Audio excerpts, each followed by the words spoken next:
contento de verlos acá, a todos y cada uno de ustedes. Mi hermana, aleluya, gloria a Dios, Germania Paulino, estuvo enfermita, pero hoy está aquí. El Señor hizo el milagro. Dios me los bendiga grandemente. Las dos, Mari y mi querida Germania, que Dios me la guardó en el proceso y están aquí, aleluya, alimentándose de su palabra, aleluya.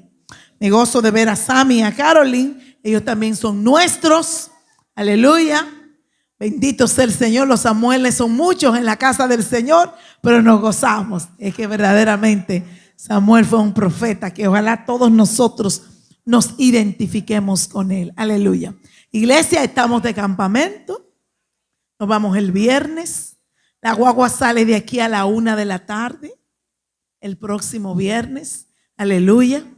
Deben llevar sus sabanitas para estar allá en el campamento. Aleluya. El que no puede dormir sin almohada, lleve una almohadita. Aleluya. Y sí, hermano, todos los efectos personales, aleluya, que una persona cuando sale de su casa debe llevarlo, aleluya. Y nos gozamos en el Señor de que vamos a tener un grupo glorioso que va al campamento, aleluya. Por las redes vamos a enviar un listadito de las cositas que debe llevar, aleluya. Si no es que hay demasiados mosquitos, pero no está de más que lleve su poquito de repelente, aleluya. Y allá vamos a estar para gozarnos en el Señor. Amén. El próximo domingo, iglesia, los hermanos que no van para el campamento, vamos a tener un solo culto a las 9 de la mañana. Por eso, si usted no va para el campamento, no es que va a haber un culto a las 8 y a las 10 como es lo normal, sino que vamos a dar un solo culto a las 9 de la mañana, juntando los dos grupos, los que no van, porque va un buen grupo. Ya tenemos más de 70 personas que van para el campamento. Entonces van a ser muy pocos en ambos cultos. Entonces lo vamos a reunir todos los que no van en un solo culto. Y usted va a venir a las 9 de la mañana y va a haber una fiesta del Señor aquí en la casa del Señor para que usted se goce con los que no pudieron ir al campamento. Amén. Gloria a Dios.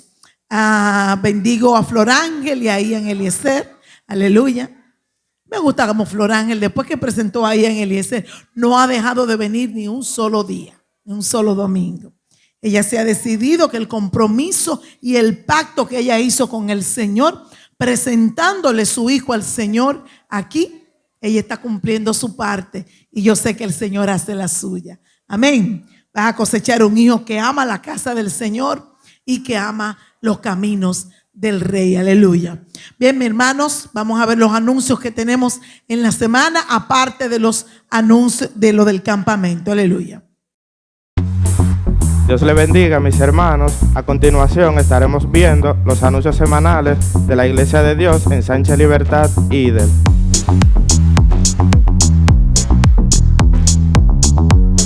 Los lunes tendremos doctrina para los nuevos creyentes con la pastora Rodis Polanco, de 7 a 7:45 de la noche. De 8 a 9 de la noche tendremos cultos en los hogares dirigidos por las damas. Los martes, de 7:30 a 8 de la noche, vía WhatsApp, tendremos nuestro tiempo de oración dirigido por nuestro hermano Alejandro Almonte. Y a las 8 de la noche, vía YouTube y Facebook, tenemos nuestro discipulado bíblico dirigido por el pastor Pedro Julio Fernández. No te quedes sin conectar. Los miércoles de 7 a 8 p.m. tendremos nuestro culto evangelístico en la calle Alcanzando lo Perdido, dirigido por nuestro caballero. Los jueves de 7:20 a 8:45 tenemos nuestro servicio de sociedades y nos complace decir que este jueves dirigen nuestros caballeros. Los sábados de 7:20 a 8:45 será nuestro glorioso servicio juvenil. El domingo es el Día del Señor, donde tendremos dos maravillosos servicios. El primero de 8 a 9:30, el segundo de 10 a 11:30. La Iglesia de Dios Idel te invita a que te unas a los diferentes grupos de oración que tendremos vía Zoom. Los lunes estará dirigido por el grupo de oración de 10 a 11 de la noche. Los martes y los jueves los pastores, líderes y diáconos estarán de 4 a 5 de la mañana. Los miércoles las damas estarán en oración vía Zoom de 10 a 11 de la noche. Los viernes los caballeros estarán orando de 10 a 11 de la noche y los jóvenes estarán de 11 a 12 de la noche. Tienes que ser parte de esta bendición que aunque estará dirigido por sociedades, pero es para edificación de tu vida.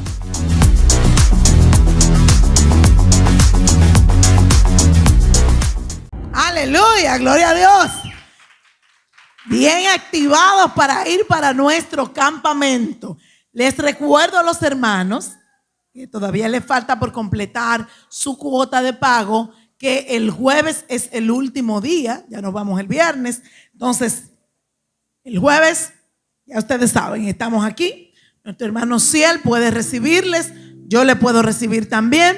Aleluya, o sea que ya usted sabe, póngase a tono con esto y vamos a tener un fin de semana próximo glorioso, gozándonos y exaltando al Señor en un lugar diferente. Aleluya.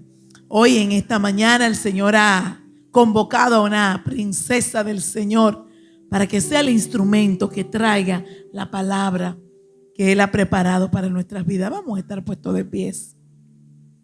Vamos a pedirle al Señor que nos hable. Vamos a orar. Padre, te damos gracias, Señor. Gracias porque hemos llegado a tu casa a adorarte, a servirte, oh Dios, a reconocer tu grandeza, mi Señor. En esta hora, Señor, nos presentamos delante de ti como un hijo necesitado y hambriento de escucharte, oh Dios. Te pido que tú uses a tu sierva, oh Dios, y que esta palabra que tú has preparado para nosotros, oh mi Dios, tú la sazones con sal en los labios de ella, oh Dios, y que sea tu espíritu que fluya a nuestras almas, hablándonos, fortaleciéndonos y llenándonos del conocimiento tuyo, Dios. En el nombre de Jesús ponemos esta próxima parte en tus manos. Sigue, Espíritu Santo, trabajando en nuestros corazones. En el nombre de Jesús. Amén, amén. Amén. Dios le bendiga. Dios le bendiga más. Me siento más que privilegiada de estar en este lugar para compartir con cada uno de ustedes la palabra del Señor. No les miento, ni es una sorpresa de que me siento un poco nerviosa, porque realmente estar aquí, a pesar de que es un privilegio y es algo que nos sentimos agradecidos con el Señor porque Él lo permite, pero somos humanos, amén. Y estoy aquí para compartir con ustedes estos minutos con el tema Una muerte que dio vida. A pesar de que quizás conocemos la historia y hemos escuchado sobre el proceso que sufrió Jesús en la cruz, a veces queremos dar, o no que queremos, sino que muchas veces lo damos como por sentado, todo aquello que Él tuvo que pasar en la cruz para que en algún momento nosotros pudiéramos tener vida eterna.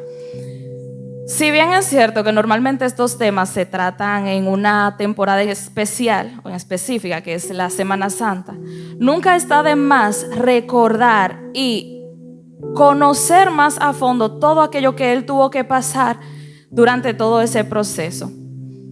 En Filipenses, pueden quedarse sentados porque vamos a tratar varias citas bíblicas. La primera es Filipenses 2:6.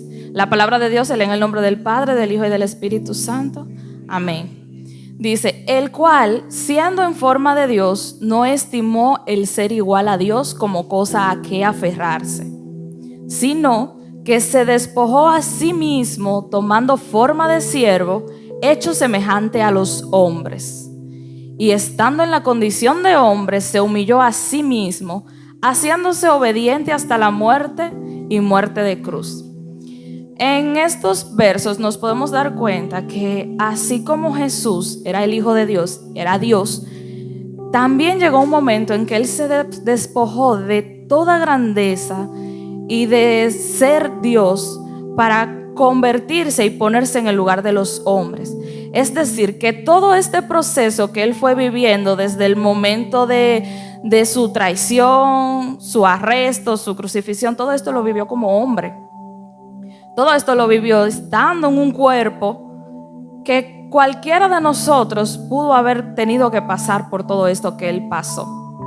Y yo voy a hablar a modo de resumen de todo lo que él estuvo viviendo antes de llegar al proceso de la crucifixión. Todo esto inicia con la entrada triunfal que él tuvo en Jerusalén, cuando entró montado en un burro, mientras la multitud lo aclamaba como el Mesías. Las personas extendían ramas, mantos, lo aclamaban como el Mesías, Hosanna, en que viene en el nombre del Señor. Todo esto connota una idea de grandeza, de triunfo. Todas las personas lo alababan porque entendían que él era el Hijo de Dios. Pasado de esto, ya días después, Jesús tuvo su última cena con sus discípulos, donde en este momento él comienza a decir que uno de estos lo va a traicionar. Pasado esto, después de la última cena, Jesús se dirigió al huerto de Getsemaní. En Lucas 22, del 39 al 46, dice: Gloria a Dios. Amén. Y saliendo se fue como solía al monte de los olivos, y sus discípulos también siguieron. Cuando llegó a aquel lugar les dijo: orad que no entréis en tentación. Y él se apartó de ellos a una distancia como de un tiro de piedra, y puesto de rodillas oró. En esta parte aquí nosotros nos podemos dar cuenta de la necesidad que tenía Jesús de estar apartado, el sentimiento que él sentía de angustia desde el momento en que él decidió apartarse de sus discípulos a esa distancia. Y en la postura que él se colocó a orar, connotaba un sentimiento de angustia desde ese momento, porque ya él sabía por todo lo que iba a tener que pasar. Jesús, a pesar de que en ciertos momentos, en varias ocasiones, orando a su Padre, le dijo: si es posible, pasa de mí esta copa, pero que no se haga mi voluntad sino la tuya.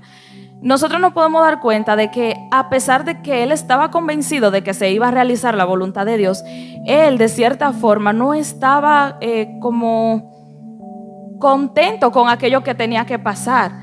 Él, en su forma de hombre, él le decía varias veces al Señor: Señor, yo sé que es tu voluntad lo que se tiene que cumplir y yo estoy dispuesto a hacerlo, pero si es posible, si tú estás convencido, si tú crees que también es tu voluntad de que esto no ocurra, pasa de mí esta copa. Y es muchas veces lo que nosotros hacemos también. Señor, yo quiero hacer tu voluntad, pero si aparece otra persona que tú puedas mandar, ojalá y tú encuentres a quien otra persona mandar, o otra persona que pueda hacer eso, pero que se haga tu voluntad. A veces no lo decimos de todo corazón, a veces lo decimos de la boca hacia afuera: Señor, haz tu voluntad, pero en nuestro corazón está la voluntad de nosotros. Está que se cumpla aquello que yo quiero que sea o lo que yo deseo hacer. A veces tenemos en nuestra mente y en nuestro corazón cosas que entendemos que quizás no es la voluntad de Dios y le decimos: haz tu voluntad, pero en realidad lo que queremos es que se haga la nuestra. Y eso es difícil, no imposible, pero es difícil, humanamente hablando, nosotros entender y aceptar en nuestro corazón que es la voluntad del Señor que se debe cumplir. Pasado todo esto, en esos mismos versos, él comenzó diciendo: Padre, si quieres, pasa de mí esta copa, pero que no se haga mi voluntad sino la tuya. Y se le apareció un ángel del cielo para fortalecerle. A pesar de que él tenía que vivir todo esto, y él le decía al Señor que si era posible pasar de él esta copa, él enviarle este ángel, en pocas palabras le estaba diciendo: es necesario que tú pases todo esto, pero yo quiero que tú entiendas que a pesar de que tú vas a pasar todo este proceso, tú no vas a estar solo. Yo voy a estar contigo, yo voy a ir cuidándote, yo voy a ir contigo en todo el proceso del camino, pero es necesario que tú pases eso. Y así mismo pasa con nosotros, así mismo en nuestro diario vivir hay cosas que nosotros queremos que no sucedan, pero en medio de todo eso que está sucediendo, el Señor nos manda aliento a través de su palabra, a través de cualquier otro hermano, y nos dice: es necesario que tú pases por todo eso, pero aún así yo voy a estar contigo.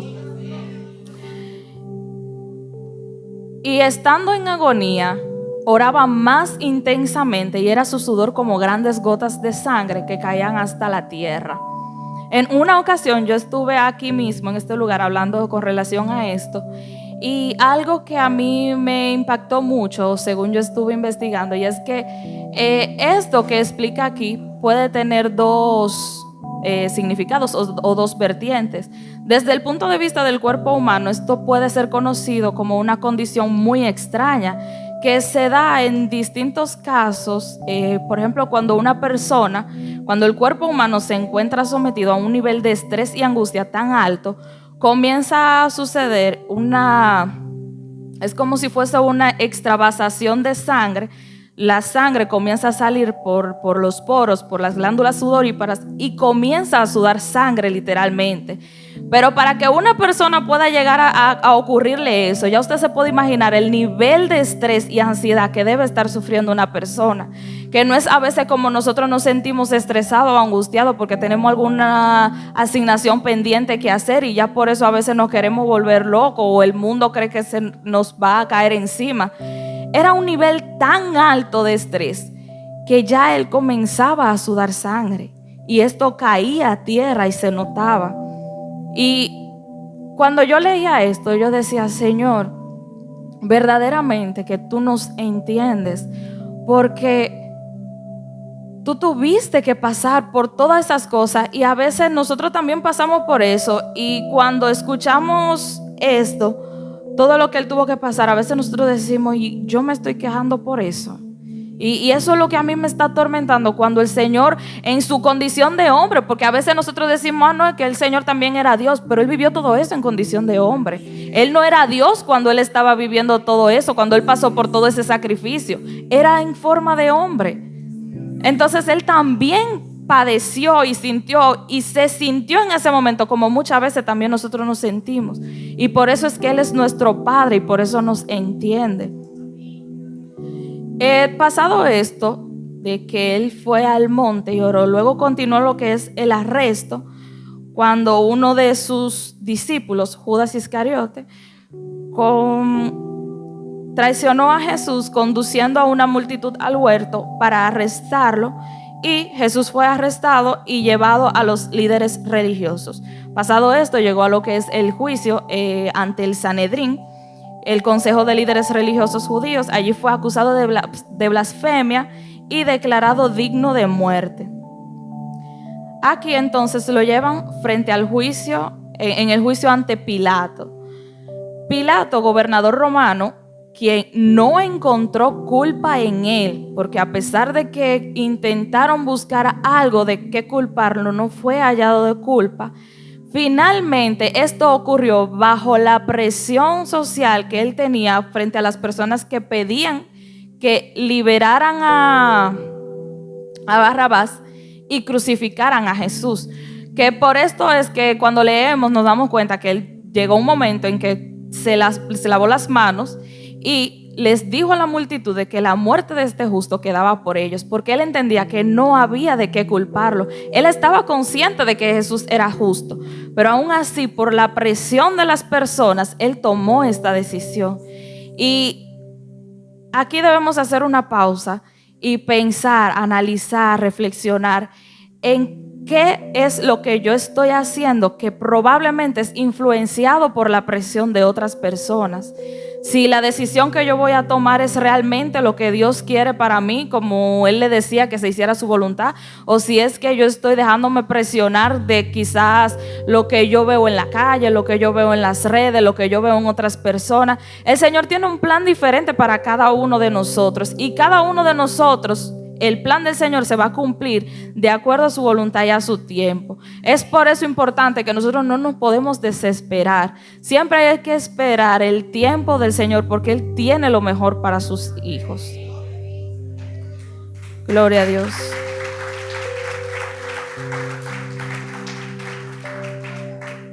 En Mateo 27, del 27 al 31, comienza a relatar ya todo lo que Jesús comenzó a pasar desde el momento de su arresto hasta su crucifixión. Dice: entonces los soldados del gobernador llevaron a Jesús al pretorio y reunieron alrededor de él a toda la compañía. Y desnudándole, y le echaron encima un manto de escarlata. Y pusieron sobre su cabeza una corona tejida de espinas y una caña en su mano derecha, e hincando de la rodilla delante de él, le escarnecían diciendo: salve, Rey de los judíos. Y escupiéndole, tomaban la caña y le golpeaban en la cabeza. Después de haberle escarnecido, le quitaron el manto y le pusieron sus vestidos y le llevaron para crucificarle.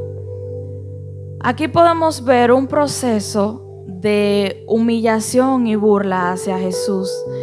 Luego de que fue entregado a estos soldados, comenzó un proceso de burla hacia Jesús, y ellos comenzaron a desvestirlo de la ropa que ya éste tenía. Le pusieron otra vestimenta, una corona de espinas, una caña en la mano, haciendo referencia a que este era el rey, y con esto comenzaron a burlarse.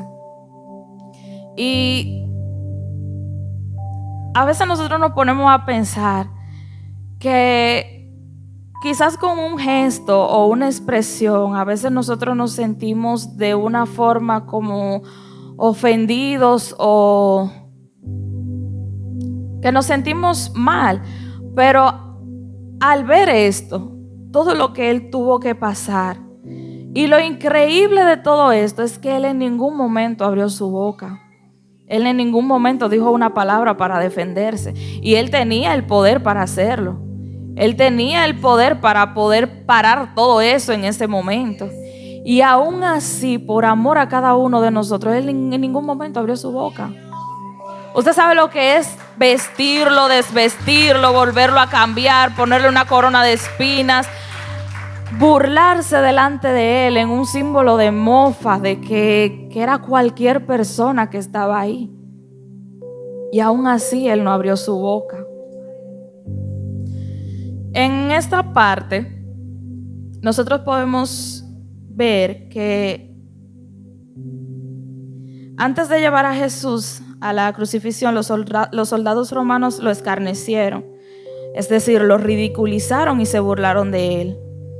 Según algunos relatos de otros evangelios, esto incluía vestirlo con una túnica púrpura, que este era un color asociado normalmente con realeza, y colocarle una corona de espinas, en un acto de mofa hacia su título del Rey de los Judíos. Después de estas burlas, los soldados le quitaron la túnica púrpura y le pusieron de nuevo sus propias vestiduras.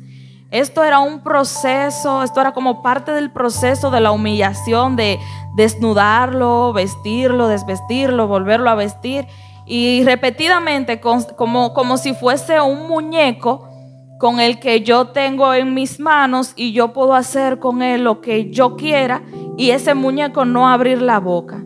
Sin embargo, ellos no sabían que estaban haciendo eso con el Hijo del Dios viviente. La consecuencia que esto podría acarrear para ellos. Gloria a Dios. Después de esto, Jesús fue sacado de este lugar e inició otro proceso duro, doloroso, en el que Jesús fue flagelado. Este proceso consistía en darle latigazos con látigos hechos de cuerdas o de lazos de cuero, y muchas veces estos lazos tenían en sus extremos partículas de hierro o de huesos secos de algún animal, de partes filosas que en el momento en que este tocaba el cuerpo, tocaba la piel, cuando lo levantaban traía consigo mismo también partes de su piel, partes de su cuerpo, y esto lo hicieron repetidamente. Esto no fue 2 veces o una vez, fueron varias veces, y al realizar todo esto la piel de Jesús comenzó a descamarse, comenzó un proceso de desangrarse y yo, según yo leía esto, yo decía, wow, pero es que a veces nosotros lo damos como por sentado todo lo que él tuvo que pasar. Y a veces es importante que nosotros pensemos y analicemos en esto, porque hay un dicho popular por ahí afuera que dice, lo que nada nos cuesta, hagámosle fiesta. Y a veces, como nosotros no fuimos lo que tuvimos que pasar por ese sacrificio y por todo eso, a veces lo damos por sentado. Sin embargo, cada cosa que él tuvo que pasar fue por cada uno de nosotros. Fue para que tú y yo pudiéramos estar aquí, para que tú y yo pudiéramos tener vida, para que tú y yo pudiéramos tener una morada celestial en el cielo. Y esos son más que motivos para agradecer y darle gloria al Señor. Él inició un proceso de flagelación. Este castigo consistía en golpes con un látigo compuesto por múltiples correas, a menudo con fragmentos de hueso o metal en las puntas.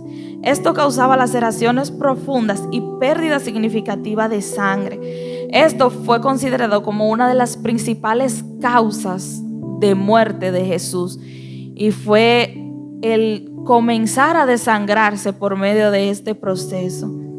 Pasado esto, no se queda ahí, él tuvo que caminar al Calvario. Él tuvo que cargar con su cruz, y en Mateo 27, el 31 y el 32 dice: después de haberle escarnecido, le quitaron el manto y le pusieron sus vestidos y le llevaron para crucificarle. Cuando salían, hallaron a un hombre de Cirene que se llamaba Simón, y a este obligaron a que llevase la cruz. Aquí nosotros podemos ver dos partes, y en el momento en que Simón de Cirene tuvo que cargar la cruz de Jesús, esto también nos hace referencia a la humanidad que nosotros debemos reflejar dentro del cuerpo de Cristo, ayudando a otros a cargar la cruz. A pesar de que cada uno tiene una cruz individual con la cual cargar, que el Señor nos dice que tomemos nuestra cruz día a día y le sigamos, también nosotros debemos darnos cuenta de quién necesita ayuda con su cruz y poder entonces nosotros ayudarles. Sin embargo, esto tiene una connotación también científica, y es que a él lo obligaron a llevar la cruz de Jesús en ese tiempo, no por un símbolo o un significado de ayudarlo o de humanidad, sino más bien para que Jesús pudiese llegar con vida al Gólgota, al momento donde lo iban a crucificar, para que él pudiera sentir en carne propia y vivo todo lo que le iban a hacer. No era simplemente para que él pudiera descansar o para que pudiera lo ayudaran, sino más bien para que él pudiera sufrir todo aquello que le iban a hacer en aquel momento, porque con toda la sangre y todo el líquido y la debilidad que el Señor había padecido en ese tiempo, todo el trayecto que le iba a tocar llevar la cruz, ya él había caído varias veces, no iba a poder soportar llegar con vida en aquel lugar, y su propósito tampoco iba a ser cumplido, porque ese no era el plan que Dios tenía para él, de que pereciera en el camino, sino más bien de que su propósito se cumpliese cargando nuestros pecados en aquella cruz. Y por eso nosotros debemos estar más que agradecidos con el Señor por todo aquello que Él hizo por nosotros. En Mateo 27, del 32 al 56, dice: cuando salían, hallaron a un hombre de Cirene que se llamaba Simón. A este obligaron a que llevase la cruz. Y cuando llegaron a un lugar llamado Gólgota, que significa lugar de calavera, le dieron a beber vinagre mezclado con hiel, pero después de haberlo probado no quiso beberlo. Que imagínense, es que el Señor ya había pasado por tanto, todo ese tiempo, desde el momento desde la última cena, que no volvió a ingerir más nada. Haber pasado por todo eso, todas las heridas que le produjeron los soldados cuando estaban burlándose de él, todos los golpes que le dieron, todas las heridas que tenía en la cara, la sed que había padecido, y que al final le dieran vinagre mezclado con hiel. Esto era otra forma de humillación, otra forma de burla de todo lo que él tuvo que pasar. Y a veces también nosotros somos ese vinagre con hiel mezclado que le damos al Señor. A veces nosotros con nuestras actitudes somos ese vinagre. Y es parte de reconocer y reflexionar en qué nosotros estamos haciendo con nuestras actitudes. ¿Qué es lo que nosotros le estamos dando al Señor? Si le estamos dando en un momento de sed, le estamos dando agua o le estamos dando el vinagre mezclado con hiel. Después de haberlo probado, no quiso beberlo. Cuando le hubieron crucificado, repartieron entre sí sus vestidos, echando suertes para que se cumpliese lo dicho por el profeta. Partieron entre sí mis vestidos y sobre mi ropa echaron suertes. Y sentados le guardaban allí. Esta parte aquí de la crucifixión nosotros la hemos escuchado mucho, incluso en películas la hemos podido visualizar, de todo lo que él tuvo que pasar en ese momento, los clavos que traspasaron sus muñecas y sus pies, la altura en que él se encontraba, y todo esto nosotros lo podemos visualizar o explicar de una forma humanamente hablando, una forma científica o una forma médica. Todo esto tiene un significado que quizás en la Biblia o en otras partes no lo explica como tal, pero sí ocurrieron así. En la flagelación, Jesús, esto ocurrió antes de él ser crucificado, y como ya le había explicado en todo lo que consistía este castigo, ya él había pasado por un proceso de deshidratación y pérdida de sangre. En la caminata al Calvario, después de la flagelación, Jesús tuvo que cargar la cruz hasta el lugar de crucifixión, lo que esto podría haber sido extremadamente agotador, porque no era una distancia corta. A pesar de todo lo que él había tenido que pasar, cargar con una cruz, caminar, escuchar a la gente vociferándole, la misma que le recibió en días pasados diciendo Hosana al Rey, era la misma que también le vociferaba y que pedía que lo crucificaran. Esto también generaba un sentimiento en Jesús de, humanamente hablando, de desesperación y desmotivación, porque quizás en su mente él decía, y por toda esta persona es que yo voy a padecer todo esto. Pero dice que de tal manera amó Dios al mundo que entregó a su Hijo.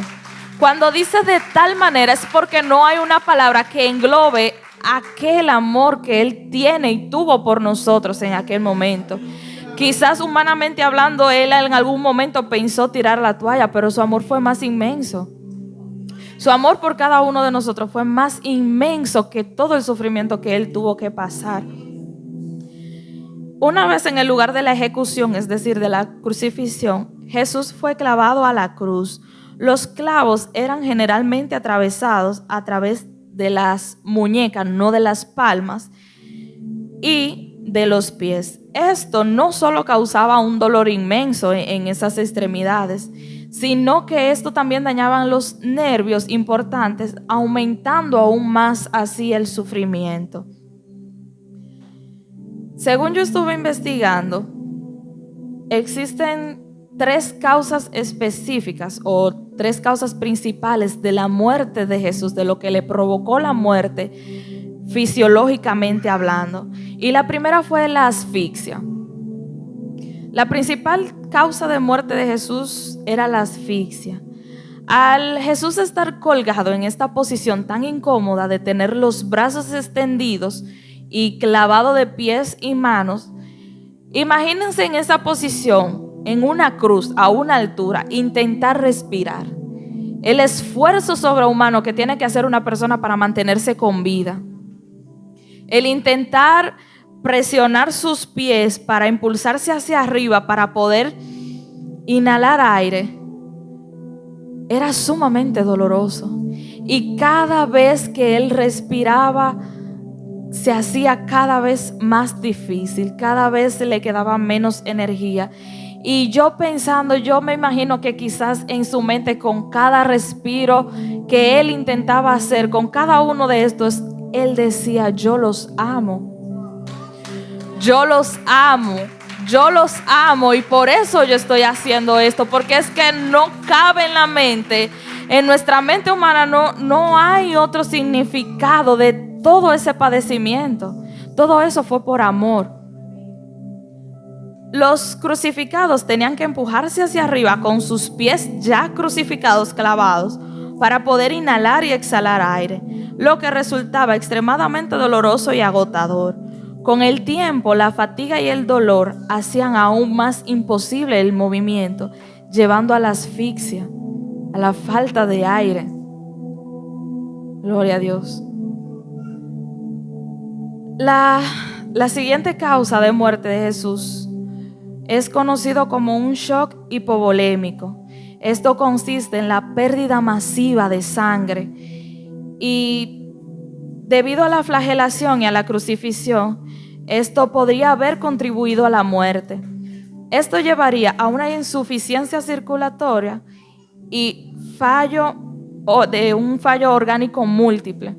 Y ayer en lo de la película que estaban diciendo que su sangre nos dio vida, me llegó un pensamiento a la mente y yo dije, todos sus órganos nos dieron vida. Todo su ser nos dio vida, toda su alma nos dio vida, porque fue con todo que él tuvo que padecer. Quizás si solo hubiese sido con sangre, lleva un procedimiento en el que él solo se tenga que desangrar. Pero todo su ser padeció para que nosotros pudiéramos tener vida. Todos sus órganos sufrieron, toda su piel fue desgarrada y él sufrió para que pudiéramos tener vida. La tercera causa que llevó a la muerte a Jesús fue un trauma y estrés profundo. El trauma físico que Jesús tuvo que soportar después de todos los golpes que le dieron, después de llevar la cruz, después de la flagelación, una persona quizás común y corriente como nosotros en este momento no estuviera ni dispuesto a soportarlo, porque ¿quién de cada uno de nosotros quizás estuviera dispuesto a morir o a padecer todo eso que Jesús padeció por un desconocido? Porque quizás si pusiéramos a la familia de por medio, algunos lo pensarían, pero por un desconocido, por alguien que ni siquiera sabemos lo que está haciendo, pero aún así él por amor se entregó.